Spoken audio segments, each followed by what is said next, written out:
300,000 years ago, if you walked across the Earth, you would not have been alone. In Europe, you'd meet the Neanderthals. In Asia, the Denisovans.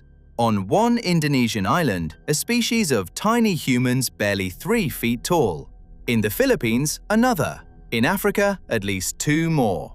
There were at least 9 different kinds of humans sharing this planet. Today, there is one. You. Every other version of us is gone. And here's the part nobody wants to say out loud. Their extinction lines up almost perfectly with the moment your ancestors arrived.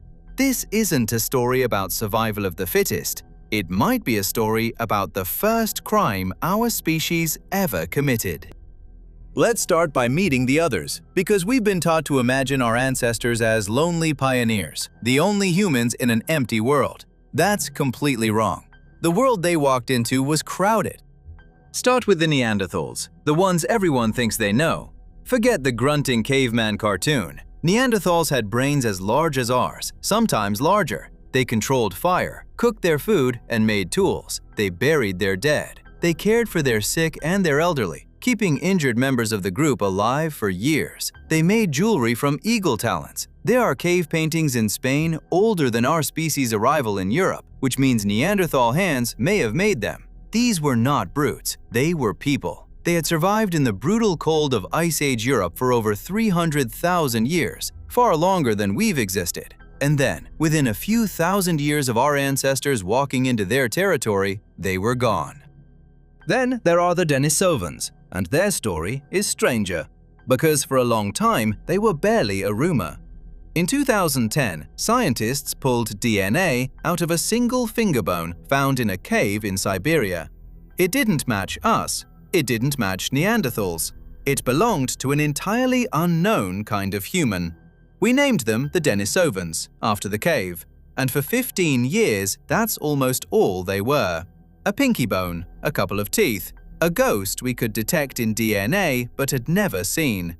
We knew they existed. We had no idea what they looked like. Then, in 2025, that changed. Scientists confirmed that a remarkably complete skull found decades earlier in Harbin, China, and nicknamed Dragon Man, was a Denisovan. After 15 years of knowing them only as a genetic ghost, we finally had a face. A heavy brow, a huge brain case, a wide, powerful skull. For the first time, we could look one of these lost cousins in the eye. And it drove home something we tend to forget. These were not almost humans. They were a different, fully realized kind of human who lived across Asia for hundreds of thousands of years and then vanished. And the list keeps going. On the Indonesian island of Flores, there was Homo floresiensis, a species of human that grew no taller than a modern child, about 3.5 feet, with brains the size of a chimpanzee's. And yet, they made stone tools and hunted. The press called them the hobbits. On the island of Luzon in the Philippines, another separate dwarf species, Homo luzonensis, only discovered in 2019. In South Africa, Homo naledi, a small-brained human that may have buried its dead deep inside a cave system. There were others still, more fragmentary, more mysterious. At least 9 kinds of human, all alive in the same slice of time. Sit with that picture for a second. For most of the history of our kind, being human did not mean being the only one. It meant sharing the world with other people who were not quite like you.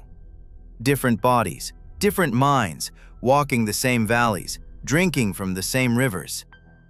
That was normal. It was normal for hundreds of thousands of years. And then, one by one, they all disappeared. By around 10,000 years ago, every single one of them was gone, and only we were left. Now here is where it becomes a genuine mystery. When a huge number of species dies off in a narrow window of time, scientists look for a cause. A mass extinction usually has a fingerprint, a massive volcanic eruption, an asteroid, a sudden violent swing in the climate that nothing could adapt to. So which one killed the other humans? None of them. There is no matching global catastrophe, no asteroid, no super-volcano, no single climate event that lines up with all these extinctions across Europe, Asia, and remote islands thousands of miles apart. These species lived in wildly different environments, adapted to wildly different challenges, and had done so successfully for hundreds of thousands of years.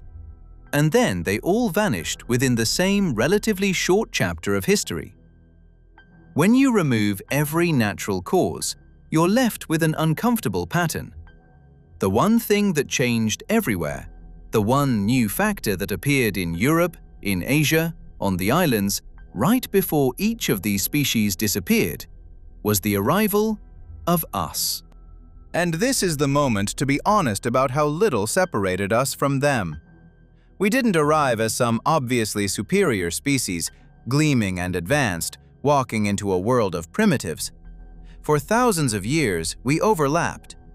In parts of Europe, Neanderthals and our ancestors lived at the same time, in the same regions, using tools that were often hard to tell apart.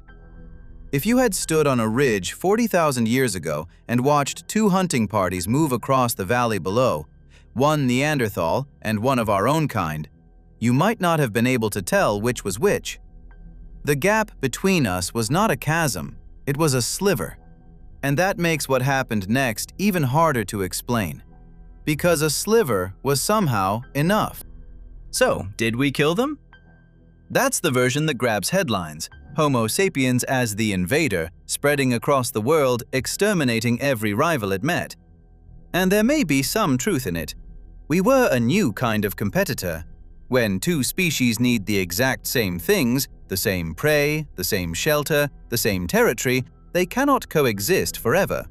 One will always, eventually, edge out the other. If our ancestors were even slightly better at hunting the same animals or surviving the same winters, that small edge, multiplied over centuries, would be enough to starve the others out of existence. No war required, just competition grinding away, generation after generation. But the darker possibility is that it wasn't only competition. In the one place with a detailed record, Europe, the Neanderthals vanished within a few thousand years of our arrival. And it's hard not to see cause and effect. There may have been violence. Two groups of intelligent, territorial, weapon-making humans meeting for the first time, competing for the same ground. It's not hard to imagine how some of those meetings ended. But if you're picturing a straightforward war, one species wiping out another, the truth is stranger and more intimate than that. Because we didn't only fight them, we didn't only replace them, we absorbed them. Here is the twist that changes the entire story. Look closely at your own DNA. If your roots are in Europe or Asia, somewhere between 1 and 2% of your genome is Neanderthal. If your ancestry traces to the Pacific, parts of you are Denisovan. These fragments are not there by accident. They are there because, before these other humans disappeared, our ancestors met them, lived alongside them, and had children with them. Children who survived. Children whose descendants are reading these very words. The other humans did not simply die out and leave an empty space. Some of them died into us. Their extinction and our success are the same event, seen from two different sides. And there may have been quieter killers we rarely think about. When two long-separated populations of humans finally meet, they don't just exchange genes, they exchange diseases. Our ancestors, coming out of Africa in larger, more connected groups, may have carried illnesses the other humans had never encountered and had no defenses against. A single contact could seed a sickness that no Neanderthal immune system knew how to fight.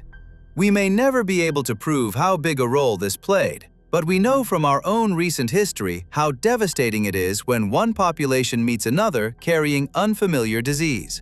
It is entirely possible that some of these humans were undone not by spears, but by something invisible we didn't even know we were carrying. Think about what that means.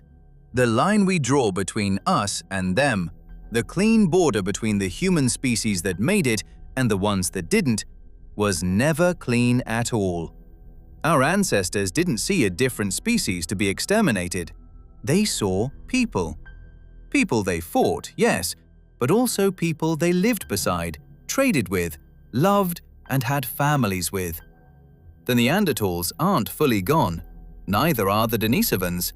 They are scattered through billions of us, in immune systems that still fight off disease using genes we inherited from them, in the way some people's bodies handle high altitude, in traits we don't even fully understand yet.